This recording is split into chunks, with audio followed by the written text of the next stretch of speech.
de libertad como parte del grupo vulnerable. Se dedica un capítulo a su estudio, a titularizarlos y pues como sujetos de derecho ellos tenían pues que ser atendidos por parte de políticas públicas y privadas con mayor preferencia o de alguna manera pues con alguna situación de prevalencia sobre el resto de la población. Pero lamentablemente esta constitucionalización, titularización de las personas privadas de libertad como sujetos, como nuevos sujetos de derecho, cierto es que hay que reconocer que en el gobierno del presidente Correa durante 10 años hubo una ingente inversión en el sistema carcelario.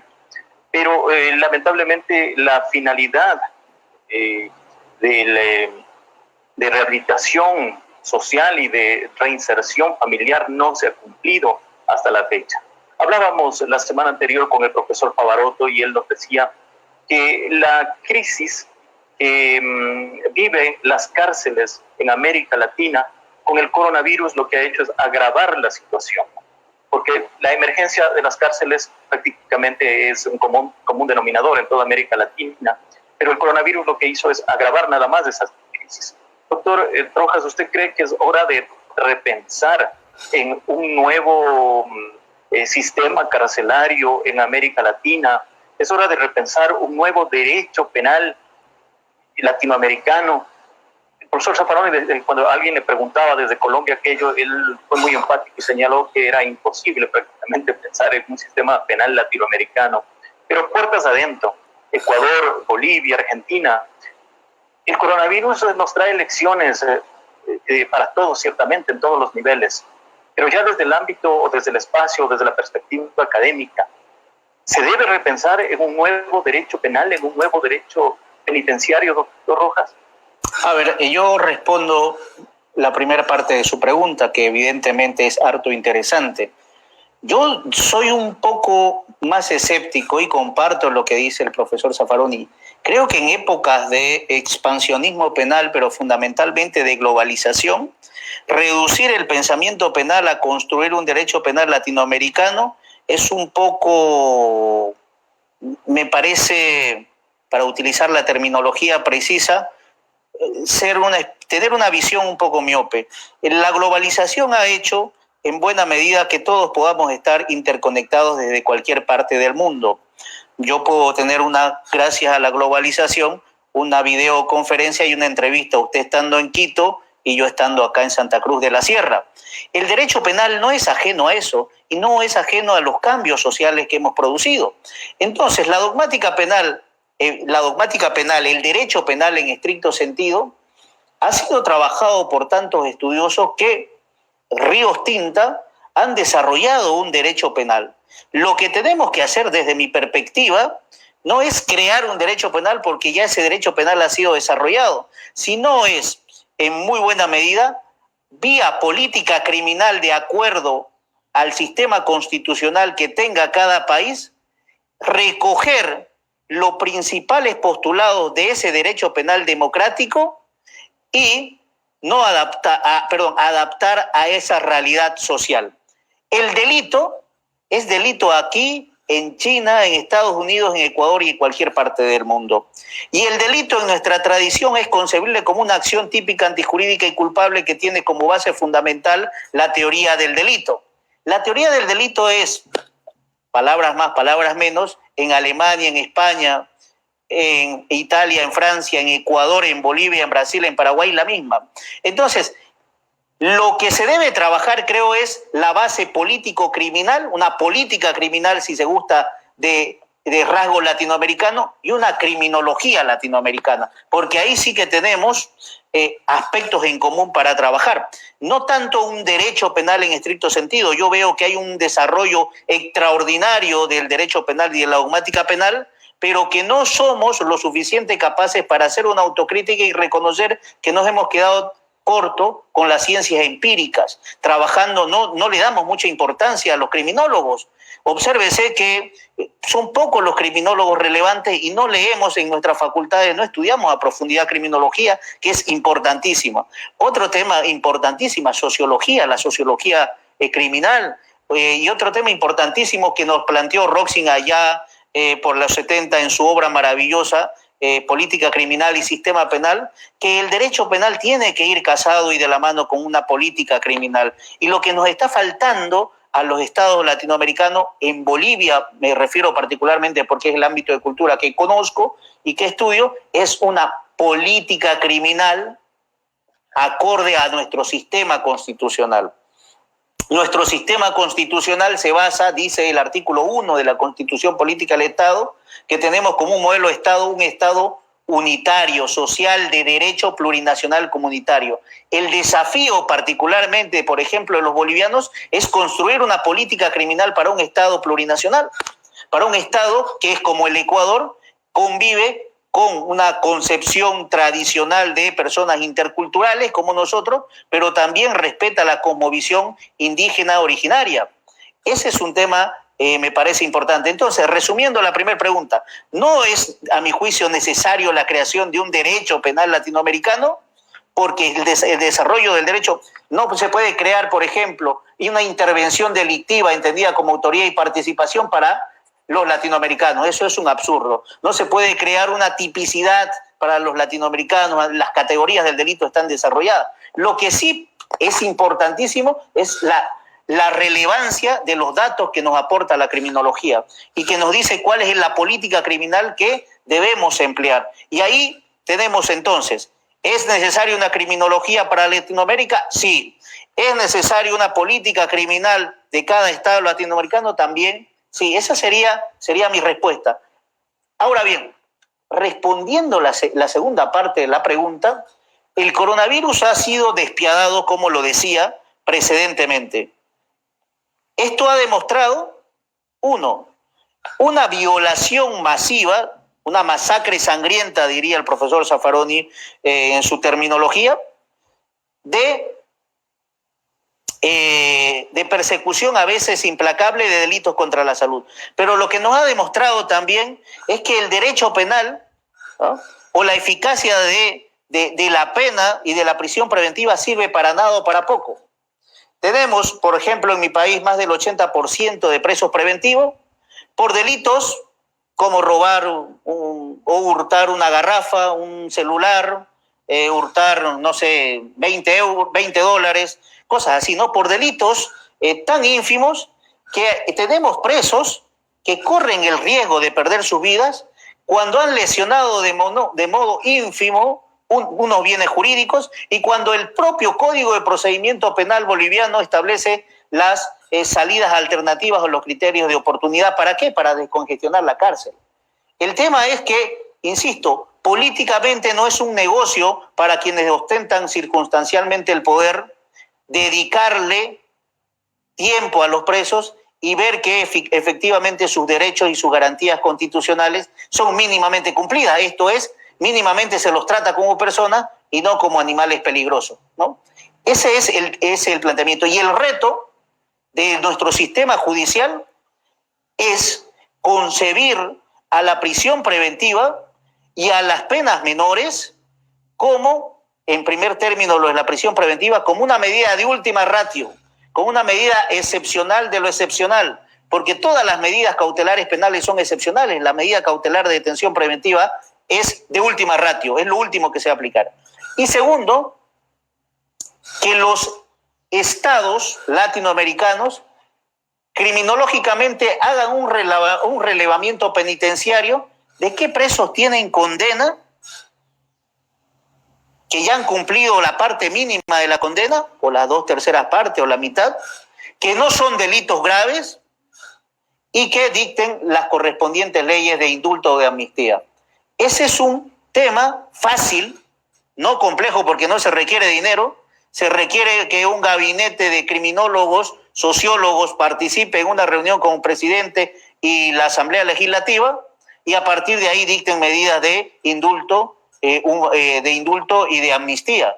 Es tan simple como eso no cuesta dinero, eso más bien va a oxigenar el sistema y va a permitir a mucha gente presa, justa o injustamente, beneficiarse de este tipo de medidas. Y una observación, creo, y además una reflexión para todos los jueces latinoamericanos en concreto, pero me voy a enfocar en Ecuador y Bolivia, es que puedan tener la suficiente capacidad para, vía juicio de razonabilidad y proporcionalidad y por tanto excepcionalidad de la detención preventiva, puedan otorgar cese de detención preventiva a aquellos grupos vulnerables, que usted lo maneja mejor que mí, y aquellas personas que estén presas preventivas pero que no hayan cometido delitos graves. Creo que esas medidas de política criminal son tan simples, fíjense que son tan simples, no cuestan no le roban ningún dólar, no le cuesta ni un dólar ni al gobierno ecuatoriano ni al gobierno boliviano. Bolivia ha empezado con una ley, un decreto supremo emitido por la presidenta constitucional que luego elevado a rango trabajaba como ley respecto a este tema de amnistías e indultos de sectores vulnerables. Eso es lo que podría decirle respondiendo a su pregunta. Gracias, doctor Rojas. Yo estoy por ya sacar mi libro sobre el populismo penal en el Ecuador y ahí se refleja precisamente el manejo político de la norma penal. Cuando yo me refería a las personas privadas de libertad y las últimas reformas del Código Orgánico Integral Penal COIP, que va a entrar en vigencia en junio de este año, se elimina, por ejemplo, entre otras reformas, se eliminan los beneficios penitenciarios de regímenes semiabierto y abierto para personas que hayan sido sentenciados, por ejemplo, para cierto tipo de delitos, como violencia contra la mujer, algunos delitos contra la administración pública del Estado, femicidio, etcétera. Doctor, el problema que yo veo también es, y que también apunto a que es necesario tener una verdadera política criminal en el Ecuador, en América Latina, pero ¿cómo controlamos o cómo generamos, más bien dicho, una política criminal? Y perdone que utilice este término, si estamos politizando la política criminal, en razón de que existen muchos políticos acá en el Ecuador que manejan a su antojo desde la legislatura, desde el Ejecutivo, el manejo de la política criminal. Y lo que generamos es simplemente una ley, un resultado, una ley que resulta favorable simplemente para el interés del poder de turno. Las agencias de medios de comunicación, por ejemplo, acá son muy fuertes en cuanto a la influencia en la formulación o en la generación de leyes penales, aumento de penas, de creación de nuevos tipos penales, lo que se conoce como el populismo penal. ¿Cómo enfrentar este otro fenómeno que ya se ha instalado, al menos en el Ecuador? Mi querido doctor Rojas, le comento, yo vengo haciendo estos estudios desde hace, desde el 2004, ¿sí? Con el ingreso, Ecuador es un país que tiene mucha experiencia en migración, por ejemplo, y desde el 2004 aproximadamente comenzó a recibir muchos colombianos, un éxodo de Colombia por el tema de la activación del Plan Colombia en calidad de desplazados, en calidad de refugiados, y se asoció a la inseguridad que en ese entonces vivía el Ecuador. Entonces, parte del discurso del populismo penal era solicitar la visa o el pasado judicial a los colombianos, que es lo que hasta el día de hoy se mantiene al menos con los colombianos. En ese sentido, se ha manejado así en el Ecuador la política criminal, la creación de leyes penales, y sumado esto a la influencia de doctrina alemana. ¿Cómo generar entonces, doctor, alejados? Usted bien lo ha dicho y en mi libro yo lo reflejo. Estamos desplazados los abogados penalistas, los que hacemos doctrina de una u otra manera, los pensadores. Usted ya lo dijo, los antropólogos, los sociólogos, los criminólogos. Estamos totalmente desplazados y han ganado espacio los medios de comunicación, han ganado espacio los políticos de turno, que, como decía el profesor Savaroni, también explicando esto en su cuestión criminal, el tema también de la criminología mediática. ¿Cómo controlar, doctor, desde nuestros espacios el tema de esta influencia de la política de la politización de la ley penal, de la política criminal, doctor Rojas. Bien, la pregunta me parece fantástica. A ver, como punto de partida tenemos que tener en cuenta que el derecho penal no está alejado de la política, ¿no? De hecho, el derecho penal, al ser un acto de poder, es un acto político, y al provenir de agencias legislativas, que son las agencias políticas por antonomasia, por excelencia, entonces el derecho penal está influido de política. El tema pasa y cuando trabajamos política criminal, que es la política de parte del Estado aplicada al sistema penal, el diseño político que tiene el Estado penalmente aplicado. Entonces, desde mi perspectiva, no sé si existiría una solución y no sé si estoy en condiciones de dar una solución, pero yo creo que el principal problema de los latinoamericanos es que nosotros somos los propios causantes de este problema, porque nosotros somos los que elegimos a nuestros representantes y a quienes nos gobiernan, como punto de partida, ¿no? Si algo se nos tiene que reprochar ad interiorim, a nuestro interior, es justamente que nosotros somos una especie de cooperadores necesarios para que lleguen ese tipo de administradores de la cosa política. Pero un segundo punto importante es que en muchos estados latinoamericanos, a diferencia de estados serios, me hablo como estados Alemania, como de cierta manera España, Francia, Italia, Inglaterra, el mismo Estados Unidos, se da prioridad a la gente que hace ciencia, esto es, a la gente que se dedica a estudiar, y el científico es valorado, ¿no? Y por tanto, en un concurso de méritos, contratados para trabajar en una agencia pública, en la función pública. Esto está relajado en el ámbito latinoamericano y no podré hablar con tanta exquisitez y precisión sobre Latinoamérica, pero sí lo hago en el ámbito boliviano. Entonces tenemos a fiscales con sueldos malos, tenemos a jueces con sueldos pésimos, tenemos a asesores de la Asamblea Legislativa Plurinacional también con sueldos pésimos. Entonces, la gente científica no le seduce la función pública, y ahí estamos con una cuestión grave. Porque si a la gente científica no le seduce la función pública, se supone que quienes van a asesorar en el ámbito parlamentario para elaborar políticas públicas, políticas criminales, para elaborar leyes y normas, es gente que no le entiende al asunto y particularmente no le entiende a la cuestión penal. Y ahí se corre el error de lo que dice también el maestro Zaffaroni. Yo le tengo muy buena amistad porque él fue mi profesor en la Universidad de Buenos Aires y yo lo tuve en un primer momento también como tutor de tesis doctoral. Ahí es lo que dice el Volkswagen importado. ¿Ah? Se están importando leyes penales, se están importando códigos procesales penales, se está importando institutos penales, casi como si fueran un Volkswagen, cuando evidentemente lo que se puede importar puede ser o los conocimientos o la técnica, ¿no? Pero nosotros debemos adaptarla a la realidad, producto de, como decía precedentemente, de un análisis criminológico. Es como si yo este saco que tengo sea, qué sé yo, Giorgio Armani, ¿no? Está bien, pero me lo puedo comprar en una tienda y puede ser que no me quede justo cabal.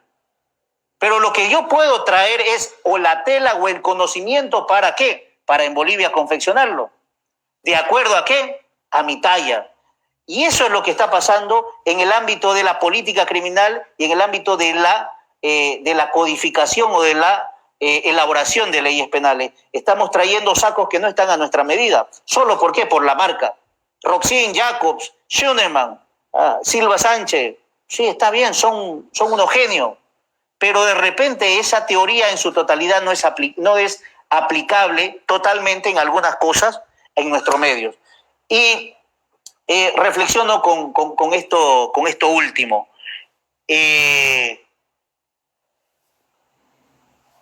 Un eficaz sistema penal, desde ley penal, desde actos de persecución penal que encarga el Ministerio Público y actos de administración de justicia penal, solo es concebible en el marco de que se cumpla el principio de idoneidad. Esto es, que tengamos servidores públicos idóneos, capaces, preparados, y que cumplan con un sistema constitucional y de garantías preestablecido y con un sistema constitucional convencional que reconoce a la persona como ser humano y que por tanto esa persona tiene derechos y garantías y no es enemigo. Pero para que exista idoneidad y exista ese sistema penal, llamémosle así, cuasi perfecto como lo estoy describiendo, debe existir algo elemental en los estados latinoamericanos que muchos carecemos, que es la independencia y la imparcialidad judicial. Si no hay independencia judicial, por muy roxín que yo sea como juez, no voy a poder administrar justicia correctamente. No voy a poder hacer cumplir la vigencia, el resguardo y el respeto de los derechos de los procesados, o no voy a poder tutelar efectivamente los derechos de la víctima. El problema grave de Latinoamérica es los estados autoritarios o los estados con tufillo autoritario, que formalmente son una fachada democrática, pero en el fondo manejan una administración de justicia autoritaria. Entonces, a veces no es el tema de leyes. Acá en Bolivia se dice, no, que el Código Procesal es muy garantista, que hay una nueva ley 1173, que es demasiado garantista. Algunos critican que sirve para dar cese de prisión provisional a violadores, pero el tema no es la ley, el tema es quién aplica la ley y qué agencias políticas extrajudiciales ejercen influencia para que se aplique arbitrariamente la ley. Cerrando la idea, el problema es falta de idoneidad del servicio público, de los servidores públicos, y fundamentalmente falta de independencia judicial. Eso sería. Coincido plenamente con usted, doctor Rojas. Bueno, en el último punto, en realidad, con relación a la independencia judicial, quiero reservarme al último de esta intervención final, doctor, porque a lo contrario que sucede, en Bolivia, en Ecuador, con los concursos de jueces que de inicio tuvo una muy buena intención dentro de ese cambio del sistema judicial ecuatoriano dentro del gobierno de Rafael Correa. Una de las ambiciones que tenían las personas era precisamente los salarios que se ofrecían para los jueces, los aspirantes a jueces, muy jugosos en realidad, y que pues esto tentaba a todo mundo con justa razón y justo derecho de acceder a aquellos. Pero parece ser que esto ahora nos damos cuenta, luego de estos ya algunos años que han transcurrido, que los jueces van perdiendo esa independencia judicial y van, como yo hice esa reflexión de inicio que compartí con usted, doctor Rojas, y con todo el país que me está escuchando, parece ser que van perdiendo esa conciencia social y ese realismo del que nos hablaba el profesor Zaffaroni, a quien yo también sigo muy de cerca, y cada vez más se van entregando a las agencias de poder. En ese sentido, doctor, yo creo que estamos pasando por una crisis. La pandemia del coronavirus nos hace reflexionar en realidad que nuestro sistema judicial ahora, hoy por hoy, está dejando lamentablemente en evidencia la falta de, como decía el profesor Rusconi de la UBA, falta de jueces valientes. El profesor Favaroto decía, necesitamos un derecho penal humano, que los jueces sean más humanos. Aquí un juez ecuatoriano dio una prelibertad, quiso dar una prelibertad, inmediatamente el órgano administrativo lo separó. Entonces aquello pues ha preocupado sobremanera, y con algunos amigos con quien tengo el gusto de compartir y la amistad, y son jueces, pues lamentablemente ellos no pueden absolutamente tener un pensamiento libre, ¿no? O una decisión a través de sus fallos, a través de sus dictámenes de forma libre.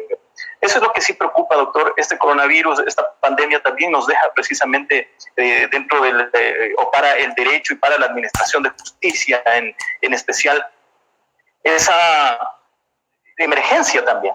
Esa emergencia y esa crisis que creo que tenemos que decirlo como con todas sus palabras. Vivimos, al menos en el Ecuador, una crisis en la administración de justicia. Doctor, para ir finalizando este conversatorio, usted ya nos dice que no es posible repensar un derecho penal latinoamericano, posiblemente puertas adentro tenemos que sacar también nuestras propias reflexiones.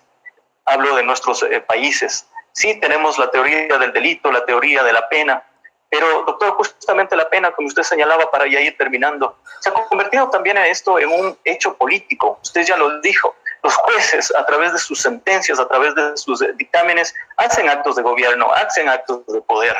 Doctor, ¿cómo en realidad nosotros, haciendo también ese mea culpa, nosotros somos en realidad corresponsables de los gobiernos que tenemos y por ende de la ley que tenemos? Nos quejamos de que hay una ley que crea nuevos tipos penales, que aumentan las penas, pero al final somos nosotros los corresponsables de aquello.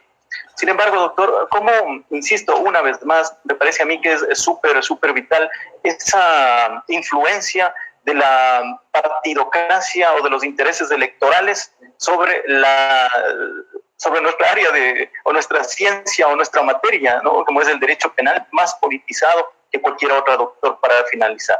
Bien, comparto plenamente las reflexiones que acaba de trazar, querido profesor. A ver, respecto a lo que me plantea,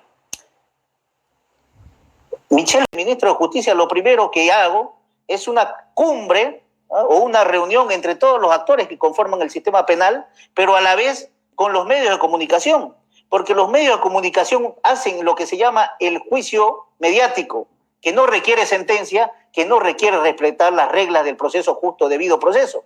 Para que yo condene a una persona necesito una sentencia y necesito tener certeza.